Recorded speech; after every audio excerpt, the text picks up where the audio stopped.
макар и рядко, има и възможност даже и да подремне. А вие повече така като ректор ли се чувствате или като художник? Ами, зависи и двете. Всъщност, като казахте, като художник, ето насреща факултета по изобразителни изкуства, другата сграда, друг корпус на нашия университет, в който аз съм учил, всъщност аз съм завършил. Вие тук и преподавате? Преподавам долу, където бяхме в педагогическия факултет. Тук идвам от време на време, но ето с тези балони, така доста интересно е. И всъщност художник. Това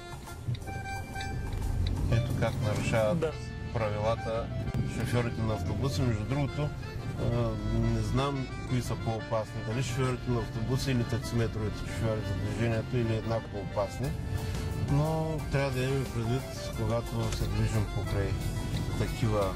Особено изпрели автобуси. Изпрели, където може да излезе и някой. Да. Ето сега едно добро ускорение показва колата, за да се измъкнем от конфликтната ситуация. Според мен художника помага на ректора и ректора помага на художника и двете така амплоата се допълват доста добре. А според вас, кои коли имат така най-добра форма? Има различни. Има попадения и в италианските, и в немските. Зависи.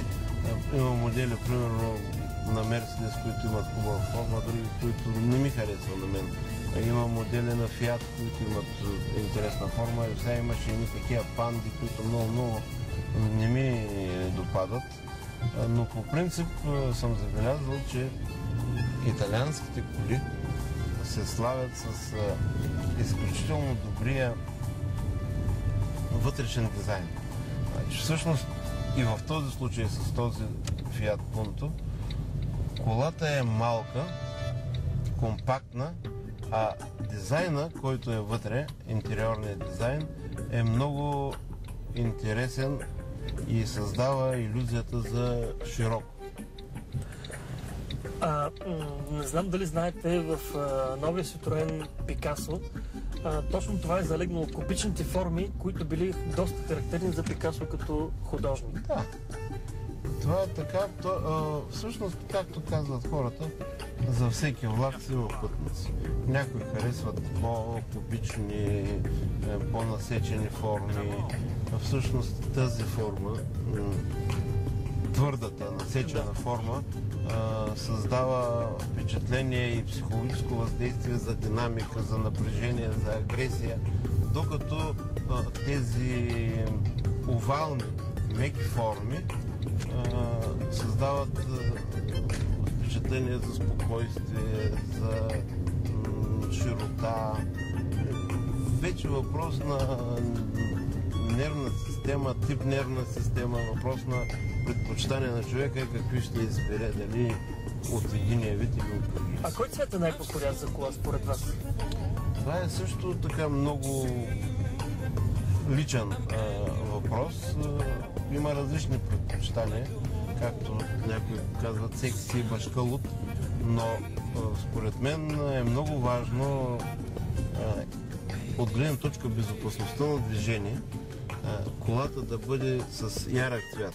Дали ще бъде бяла, дали ще бъде жълта, дали ще бъде червена.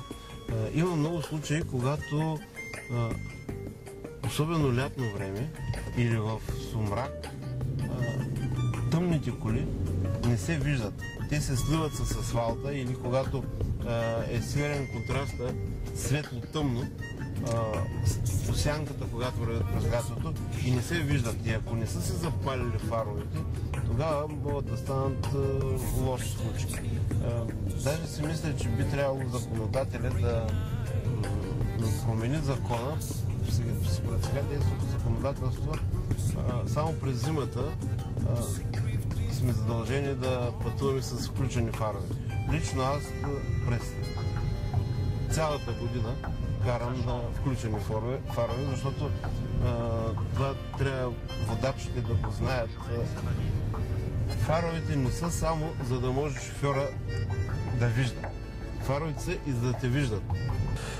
Вашите коли какви цветове са? Аз се оказва, че съм нямал възможност да избирам. Винаги до сега не съм си купил кола, която да е от магазина. Въпреки, че съм на 52 години и съм ректор. Тоест, че ви прекъсвам лично, това е първата ви кола нова, която карате, така ли? Служебна кола съм карал нова. Купихме едно Mitsubishi Outlander. Тук сега завиваме към четвърти корпус на университета, но карал съм нова, но лична моя кола нова не съм карал. Затова съм нямал възможност да избирам. Сегашната кола, която карам, е бяла. Карал съм тъмно-синя, която е в противоречие с тези принципи, които ви казах. Ето как спират и си говорят на пешеходната пътека, което също е характерно. Значи не само ние трябва да пазим пешеходците, но според мен и те нас. Значи трябва да се пазят взаимно хората. И ще ви кажа, сега между другото, тук е четвърти корпус на университета, който е бившия медицински колеж, който ние получихме от държавата. Ние казвам университета. И благодарение на него успяхме, като доказахме, че имаме повече площ за обучение, да повишим капацитета на студентите, които се дават от Националната агенция по оценяване и акредитация от 10 000 на 14 200. И всъщност той е четвърти корпус. Тук имаме един друг трети корпус, където е факултета новия, който успях аз като ректор в моя мандат да обособим отделно. Факултет математика и информатика и юридически два факултета. Тук е настанен факултета математика и информатика. Има едни общежития. Пътят е изключително лош, защото беше отбито цялото национално движение по тази улица, докато правиха кръговото движение, по което сега ще се върнем обратно. А какво не успяхте през този мандат да свършите? Имаше ли нещо такова? Доста неща не съм свършил, въпреки че... За кое точно не ви стигна време? Доста направих. Има да се довършва пети корпус. Имам осигурен инвеститор, който по линия на енергийна ефективност и публично-частно партньорство да направим топлинната изолация на цялата спортна зала. Има много неща, които трябва да се правят вътре в аудитории, но всъщност ние много средства отделихме и собствени за пети корпус, който получихме и така успях да изчистя всички проблеми около него през моя мандат, който трябва да завършим, защото всъщност и той е включен в основанията, за да искаме това повишаване на капацитета. Тоест университетът е като една къща, постоянно има какво да се прави. Това е така. Винаги е така. Защото ние имаме в Търново само 7 корпуса. Вие сте втория по големина университет в България? Втория по време със сигурност, може би третия по големина, но доста голям университет. Втория по време или първия извън столичен университет, който е това кръгово движение. Те са две всъщност.